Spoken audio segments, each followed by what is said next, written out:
어제 오늘 전직 새 대통령의 뉴스에 좀 오르내렸습니다. 전직 대통령의 품격 이렇게 제목을 잡아봤는데 자 먼저 이명박 전 대통령이 어제 그 한 경제단체 행사에서 기조 연설을 했대요.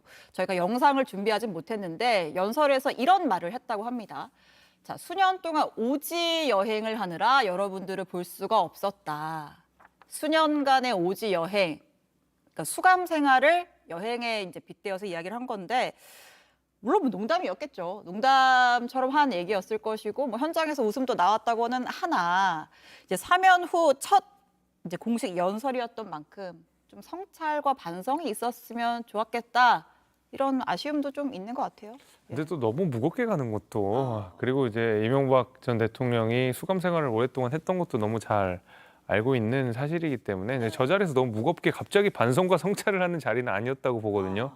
예를 들면 뭐 기업인들이고 이명박 전 대통령이 정치인이기 이전에 기업인이었기 때문에 뭐 그렇게 무거운 분위기를 가져갈 건 아니었다고 생각합니다. 예를 들면 뭐 국민과 만나는 자리라든지 아니면 뭐 정치적인 행사라든지 이렇게 했다고 한다 그러면 뭐 그런 멘트들이 좀 이해가 갔지만은 어쨌든 기업인들을 만나는 행사 자리에서 과거의 어떤 본인의 정치적 과오들 다시 들고 와서 반성 선찰하게 되면 저 중소기업 그 어떤 기업인들이 모이는 자리는 그렇게 성격에 맞지는 않았다고 봐요. 오히려 그냥 본인이 겪었던 고난 같은 것들 유쾌하게 넘긴 것이 오히려 저는 저 자리의 프로토콜에 더 맞지 않았나 생각이 듭니다. 행사의 성격에 맞는 이야기였다. 근데 그래도 이제 저는 국민들 앞에 최소한의 염치는 좀 있어야 된다라고 생각을 해요. 이분이 최종적으로 받았던 그 처벌을 보게 되면 징역 17년, 벌금 130억, 추징금 57억 8천여만 원 이 정도가 됐었는데 사실 당시에 뭐 뇌물 혐의라던가 뭐 여러 가지 혐의들이 정말 많았었죠.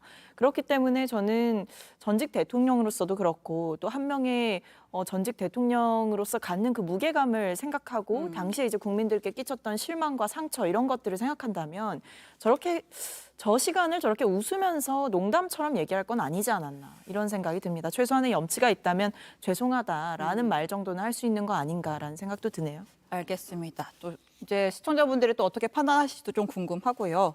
자, 이번에는 또 다른 전직 대통령 박근혜 전 대통령인데 조금 전 4시 반에 이제 김기현 국민의힘 대표를 비롯해서 이제 국민의힘 지도부가 이제 대구에 박 전 대통령을 예방을 하러 갔습니다. 그러니까 사저 안에는 저희가 이제 그림을 영상을 찍을 수가 없어서 지금 유영하 변호사랑 김기현 대표가 이제 만나서 사저 안으로 들어가는 장면인데 총선 앞두고 박근혜 전 대통령을 만나러 간 건가?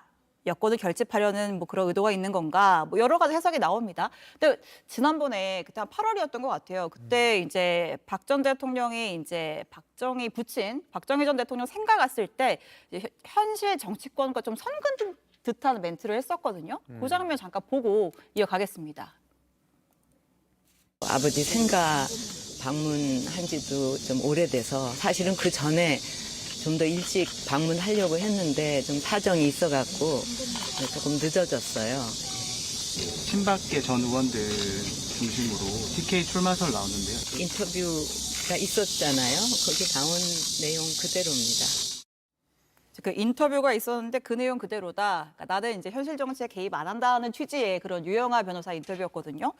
근데 그럼에도 불구하고 만나러 간 거는 뭐 박 전 대통령의 좀 힘이 필요한 겁니까? 어떻게 해석을 하면 좋을까요? 제 생각엔 그걸 기대하고 간 건 아니라고 생각해요. 왜냐하면 물론 뭐 박 전 대통령이 일정한 영향력이 분명히 있고 네. 그 박근혜 전 대통령을 좋아하시는 분들도 여전히 많이 있지만은 우리가 그 유영하 변호사가 대구시장 출마했었던 거 생각해 보시면 예. 당시 박근혜 전 대통령이 수감 생활을 마친 이후에 영상을 만들어서 유영하 변호사 지지 선언을 했거든요. 그랬죠. 근데도 불구하고 과연 경선을 통과했느냐, 그 어떤 유의미한 파급력을 일으켰느냐라고 생각을 해보면 사실 그렇진 않았어요. 예. 근데 그런 것들을 보게 되면 박근혜 전 대통령을 좋아하시는 분들도 과거의 대통령일 때의 박근혜 전 대통령을 좋아하는 것이지 이후에 지금 사저에 머물고 계시는 박근혜 전 대통령이 일정한 영향력을 행사하는 것을 좋아하진 않을 거라고 보거든요. 예. 그거를 김기현 대표가 모르지 않을 거라고 생각합니다. 당연히 잘 알고 계실 거라고 생각하고 당연히 여당 대표로서 전직 대통령을 방문하는 거는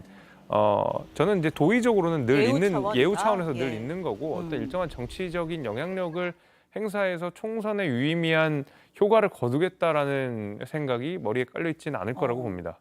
알겠습니다. 뭐 일단 예우도 갖추고 만약에 영향이 좀 없다고 보시지만 있을 수도 있다면 뭐 또 그것도 뭐 좋은 것이고 여러분 그렇게 좀 결정을 하지 않았을까 뭐 그런 생각도 듭니다.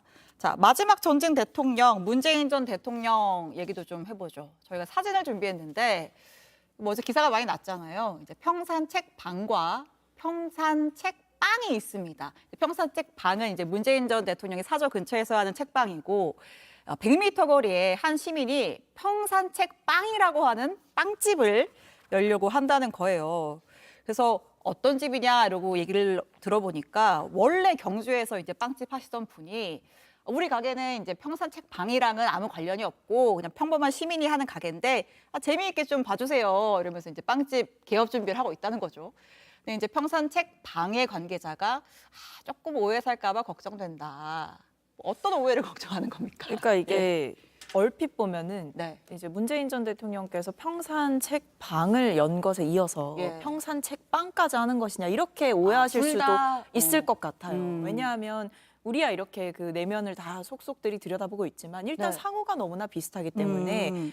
구체적인 내용을 들여다보지 않는 국민분들께서는 당연히 오해를 하실 만한 충분한 오해의 소지가 있다라는 생각이 들고 네. 또 한편으로는 사실 책방을 연 게 그 단순하게 이제 책을 많이 팔아서 장사를 하려고 연 거는 아니지 않습니까? 예. 그러니까 여러 가지 이제 지역 상생이라든지 뭐 도서 출판 업계 발전 이런 여러 의미가 있었던 것인데 이 평산 책방 자체가 평산 책빵이라는 가게에 어떻게 보면 이 수익 창출의 아이템 소재로 쓰이는 것들도 사실은 관계자들 입장에서는 조금 곤혹스러울 수 있을 것 같습니다. 저분도 이제 자영업 빵집 하는 자영업자니까 그렇습니다. 둘 다 잘 되면 상생 차원에서 좋은 거 아니에요? 근데 이제 뭐 오해를 살 수 있어서 조금 어려움이 있는 것 같은데 네. 그렇다고 해서 제가 알기로는 뭐 공식적으로 항의를 하거나 어. 이런 것은 아닌 것으로 알고 네. 있고요.